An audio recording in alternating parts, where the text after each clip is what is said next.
pinagsamang lutuin sa kawa hanggang sa ating plato, diretso sa ating tiyan. Chow fan! Marami sa mga food park ngayon, ito ang dinarayo. Sandamakmak na kanin, makulay, at may iba't ibang toppings. Depende sa iyong cravings. Lechon, Hungarian hotdog, siomai, at kung ano-ano pa. Para sa mga Pilipino na kanin is life, hindi ito hihindian. Fan ka rin ba ng chow fan? Ang isa sa mga street food capital ng bansa, sa Quiapo, sa Maynila, may dinarayo at pinipilahang food stall. Isa raw sa mga nauna at pinipilahang tindahan dito ng chow fan ang pwesto ni Patty. Ako ang reyna ng chow fan ng Quiapo. Sa kawali, iginisa ang aromatics. Sibuyas lang yan at bawang, ham, mixed vegetables. Pagkatapos, inilagay na ang kanin. Pwede naman po yung servings na lalagyan natin sa tapa natin, pambalansi ng alat at tamis ng tapa. At ang pam-finale, tapa na ibinabad sa soft drinks. Pagmamahal lang ang sikreto nito para sumarap. Abot kaya, kada takal kasi, aba, 20 pesos lang. Masarap naman po. Sulit po sila sa presyo. Kung nakaluwag-luwag ka naman, pwede mo raw gawing overload ang iyong chow fan. Meron na itong hotdog at siomai. 100 pesos kada serving. Solid naman sa 100. At kahit tumataas na raw ang presyo ng mga bilihin, wala raw plano si Patty na taasan ang presyo ng kanyang chow fan. Tulong daw kasi niya ito sa mga estudyante at empleyadong nagtitipid. Konting kita lang. Okay na yun. Kasi kung sasabay mo pa sa taas din ng mga bilihin ngayon, para hindi ka na rin naging bago sa mga tao. Bago raw nagbenta ng chow fan si Patty, panulak muna yung nag-trending na rin na dragon fruit juice ng Quiapo. Nagkaroon daw kasi ng oversupply noon ng dragon fruit ang mag-inang Irene at Patty. Kaya para hindi mabulok at masayang, tutal naman, patok ang palamig ngayon, ginawa nila itong dragon fruit juice. Kailangan kasi, pag mahal mo yung hanap buhay mo, kahit pagod ka, kikilos ka eh. Kailangan sarili mo tulungan mo. Ang dating mag-isa lang sa negosyo, meron na ngayong mahigit 30 mga empleyado. May nagluluto na, may nag-aasikaso na para sa amin. Ganyan. Hindi ka tulad dati, ako lang. Goal nyo lang yung sarili nyo na unahin mo muna yung business, sipag, huwag ka agad-agad sumukol. Malay mo, isang araw, ikaw naman nasa ibabaw. Dito naman sa pwesto ni John sa Bulacan, Bulacan, lagi raw blockbuster ang pila para sa kanyang Chinese-style chow fan na tig 40 pesos.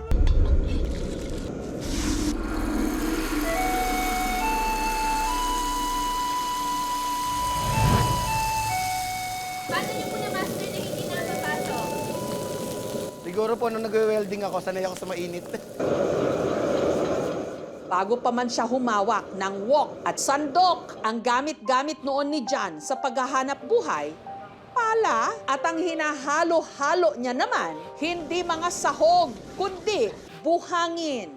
Si John kasi, dating construction worker. Nag-start ako mag-arawan, 150, 200 pesos. Pero ang kinikita niya raw dati, kulang na kulang sa pangangailangan ng 3 niyang mga anak. Hanggang naengganyo siyang magnegosyo. Yung lola ko kasi, mahilig siyang magsangag. Tapos yung timpla niya, yun yung timpla na nagustuhan ko talaga. Kada araw, ang nauubos daw nilang bigas, umaabot ng 3 sako. Ganyan sila kapatok. Dahil sa kanyang pagsisikap, ang dating kumikita ng barya-barya sa maghapong pagpapala, ngayon, pinagpala ng bonggang-bongga. Sa isang araw po, kumikita kami ng mga 5 digits. Parang hindi nagsisinkin sa utak ko ngayon yung nangyayari sa akin.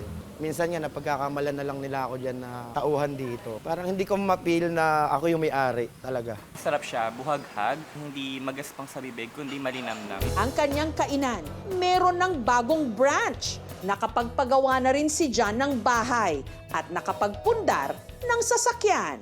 Dati, kailangan kong mamulot ng pagkain sa kalye para mabusog. Lagi kasi kong palaboy dati. Hindi pa rin ako makapaniwala na naabot ko to. Hindi na ako magugutom.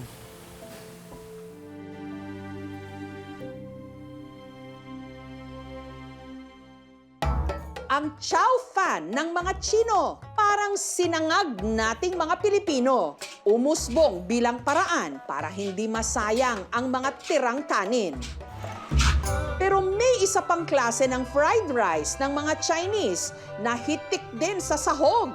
May itlog, baboy, hipon at mga gulay. At ang tawag dito, yang chow. Ang Yang Chow ay isang klase ng chow fan na nag-originate sa Yangzhou City in China.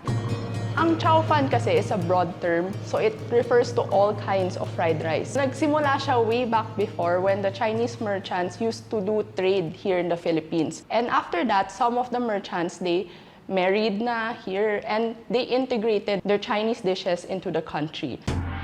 Sa restaurant na ito sa Quezon City, matitikman ang authentic yang chow.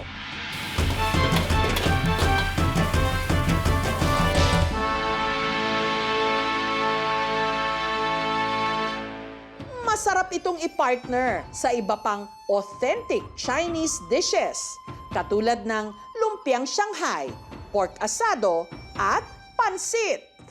Unang naghain ng yang chow ang pamilya ni Juliet noon pang 1894. Kung hindi man po kami yung oldest, isa po kami sa mga kauna-unahang nagtinda po ng fried rice dito. Nasunog na raw ang kanilang kauna-unahang branch sa Binondo noong 1984. Pero naisalba nila ang kanilang antigong menu. 1890s pa po ito na-print po. Nakasulat in Spanish and Chinese language. Yung lagi sinasabi nga ng tatay ko, parang kahit makopya ng mga tao yung recipe mo, pero kung yung technique ng pagluto, hindi niya alam kung paano gawin, hindi niya makakopya yung actual na lasa. Natikman ko na po ito noon, hanggang ngayon di pa nagbabago yung lasa. Masarap pa rin po.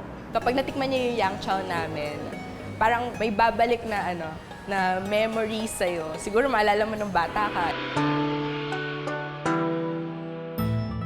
Chow fan, bao, nagsimula sa tirang kanin para hindi masayang.